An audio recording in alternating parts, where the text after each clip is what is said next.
The subcommittee will come to order. I want to thank everyone for being here today to discuss the Veterans Readiness and Employment Program, or VR&E. The purpose of this program is to assist veterans and service members who have service-connected disabilities with on-the-job training and education and skills they need in order to obtain meaningful employment to live full, independent lives. When this program is appropriately administered, VR&E is more than just a benefits program. It's also a vital first step for disabled veterans to become more financially independent and give back to their community and achieve their own American dream. I used VR&E to go to law school at the age of 50, and it led me to Congress, so maybe we should cancel this program. That's a joke. I'm seriously at this job, right? Yeah, he got it. Like, he's the only guy that got it. So, unfortunately, VR&E has been at a crossroads for several years, and unfortunately, it's been abused by a lot of folks. And I'm very thankful that over this last year, our team has been able to investigate some of these potential fraud, waste, and abuse cases. And it includes site visits to Detroit, Muskogee, Buffalo, Baltimore, and just last week, the folks got back from San Diego, and what they found is truly disturbing. We're now seeing an unprecedented increase in wait times and an increased burden on counselors with higher caseloads. There's got to be a better balance of priorities in the program to make sure that veterans get what they need, while also ensuring that the VA is a responsible steward of the taxpayers' investment. And I found that this is a responsibility that VA has a profound and constant inability to perform, the oversight function. But I'm also going to point the finger this way. We have an oversight responsibility. You have an oversight responsibility, and I think both sides of this fence have not been meeting that. Finally, my staff has also seen some data that veterans have been in this program for over 20 years, and many veterans are using more than $250,000 in benefit payments. And one veteran in Boston spent over $350,000 in 18 months. Another veteran in Los Angeles has spent $895,000 in 6 years and is still in rehab to employment phase of the program. If anyone's concerned about funding for veterans, they need to be concerned about what's going on in this program also. And cases like this are a direct result of VA granting entitlement extensions past the 48-month limit mandated by law for VR&E recipients, well over 99% of the time, or not doing their due diligence on the program.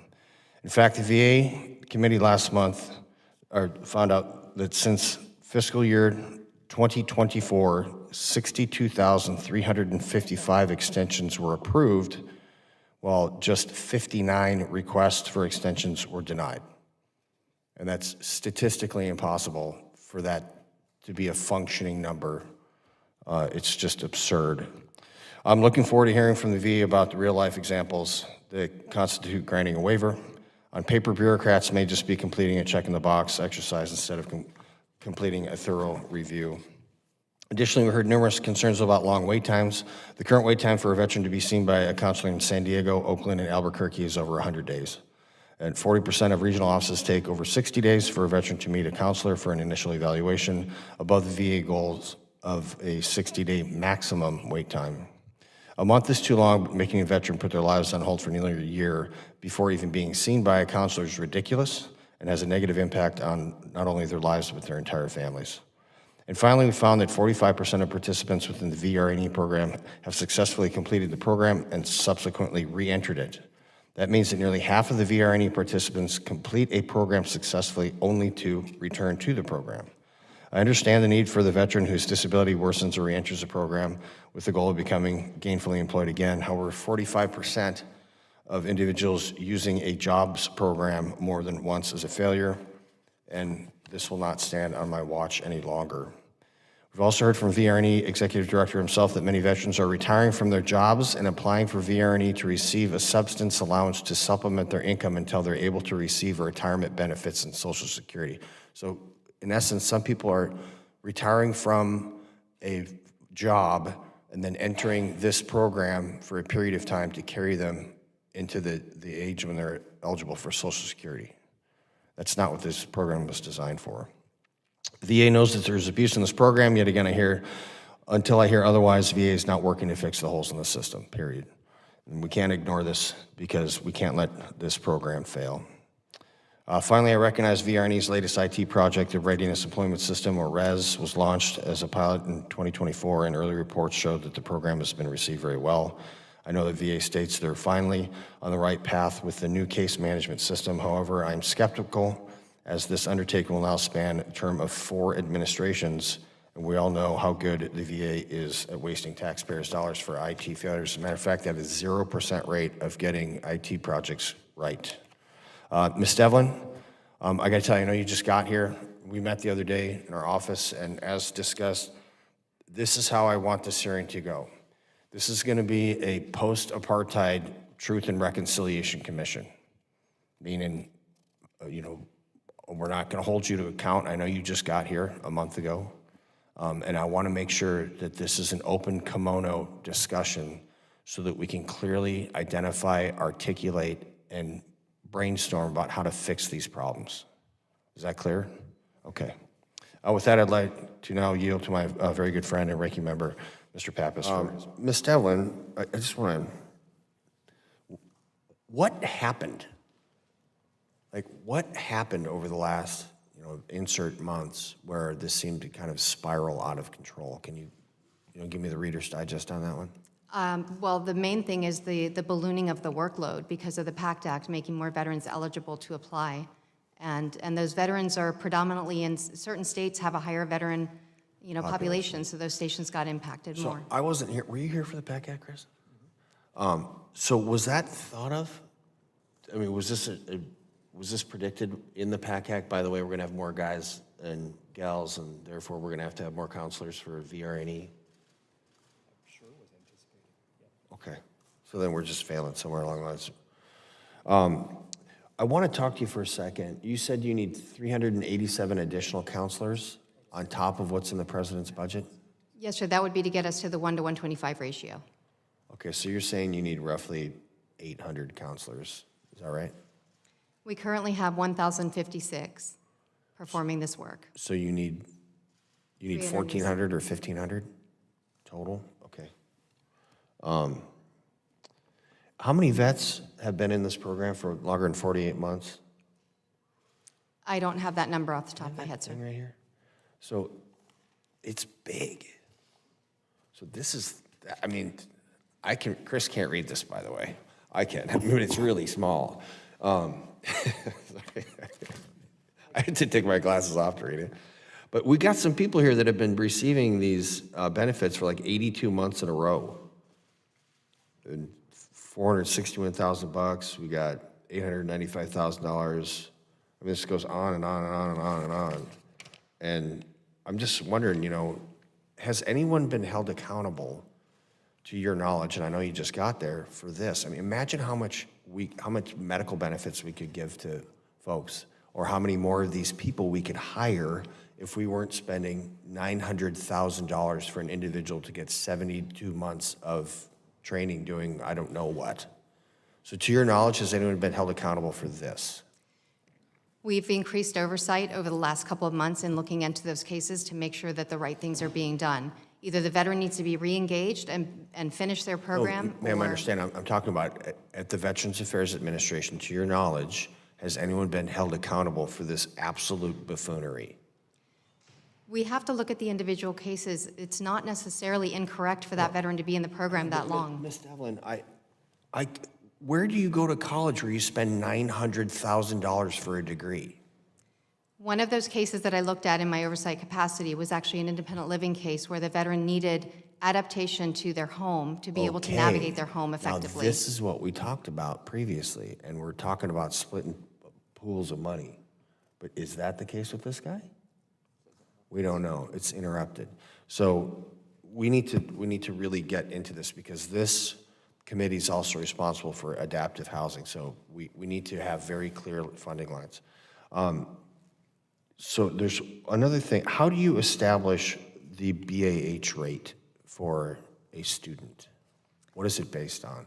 The BAH rate is established in the Chapter 33 guidelines, and VR&E simply uses those tables. Okay, so if a person's home of record is in Michigan and they fly to San Diego to take a single class, they get San Diego per diem. They would get or the rate. BAH? Yes, sir, they would get the rate based on the facility they are attending in person. Okay, see, this is an issue, because that's $4,000. And BAH, in, having been in the military for a long time, is based on where you live or your duty station. So this is something that Chris and I have to work on, because that's fraudulent, in my opinion. You're living in a place where the cost of living is so small, and then you fly in for a single class to do something, and you're making 3 times the BAH. So that's something we need to look at from an oversight perspective, because that's legislative. That is legislative, that's correct, sir. And that is why we need to do our job. I'm telling you, it is frustrating a little bit. What do you think, like right now you have a magic wand, what do you do to fix this program? We got 19 seconds. I don't have a magic wand, but what we are doing is increasing internal controls to make sure that we can more closely monitor these things and hold our leaders accountable for monitoring the program. Okay. Well, my time has expired. Mr. Pappas, do you have more questions? Member Pappas, can you explain to me the difference between a veterans rehabilitation specialist and a veterans rehabilitation counselor?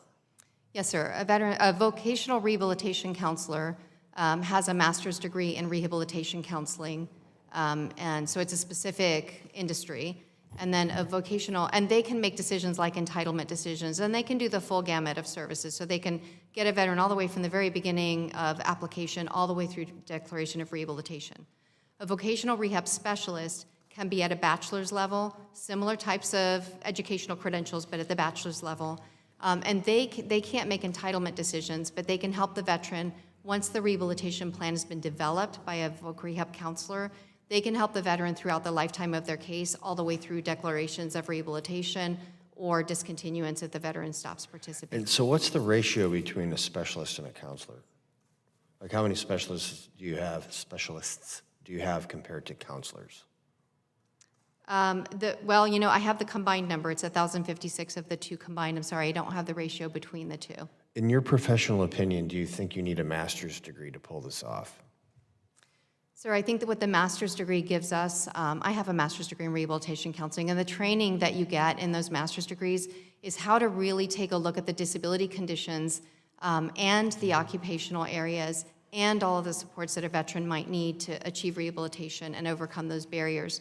Other occupations, such as social work, for example, might be more comprehensive in the clinical sense, but less focused on the occupational sense. Well, Ms. Devlin, I would posit that if you have a 45% recidivism rate, that's the wrong term because they're not going to jail, but if 45% of our veterans are returning, I would say that maybe we're not getting the money or the bang for the buck with a master's degree. So if someone is, if they're missing the mark 45% of the time, so what we're trying to do, if you need an additional 400 folks, that's going to be really hard to produce these people. So what I need from you is I need the ratio. And I'd like to see the specific differences. And if you don't have it in front of you right now, just get it to me. I want to see the specific differences in authorities, because having done this myself, and my counselor, her first name was Ann, I won't say her last name, but it was awesome. I don't know if she had a master's degree or a bachelor's degree, but she was great.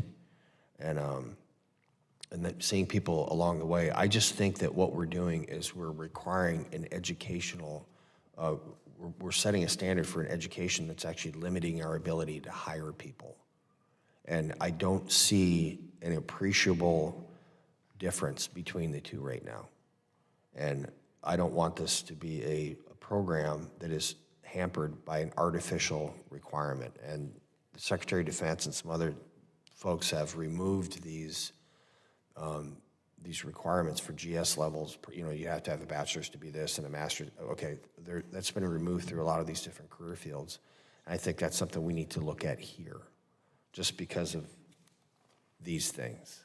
I mean, we have empiric knowledge, experience-based knowledge now that this is something that needs to be looked at, because, to my ranking member friend's point, we want to make sure that we can get everybody what they need. You're good? Okay. Well, I want to thank you for coming today, Ms. Devlin. We do have a lot of work ahead of us. I want this to be an open line of communication. And again, I accept full responsibility for my lack of oversight being the chairman of the subcommittee in the last Congress. That is on me, and I'm not running away from that. I know that you have personally assured me, and I'm going to take you at your word, that you will increase your oversight, and I'd like to be able to exchange ideas on this. Again, this is a fantastic program, but it is rife for abuse, and it is too easy to defraud this program. And we want to make sure that we hyper-focus these dollars, because this, I mean, how much is it? 72,000 bucks a year? I mean, for some, we could essentially fund everybody you need if we got rid of the what is clearly fraud. I mean, you can say whatever you want, but it's not. You don't spend $900,000 to not have a bachelor's degree. It's just not it. And then we're also going to work on splitting off the adaptive home thing, because those are super important too. I mean, that veteran loses their legs or arms or whatever. We need to do that. I don't care how much it costs. That's a debt that we owe to the veterans. But I just want to be able to clean up our funding lines so we know exactly what we're spending on, so we can maximize these dollars to give every veteran that earned these benefits exactly what they need to thrive. And I'd like to yield to my ranking member if you have any closing comments, sir.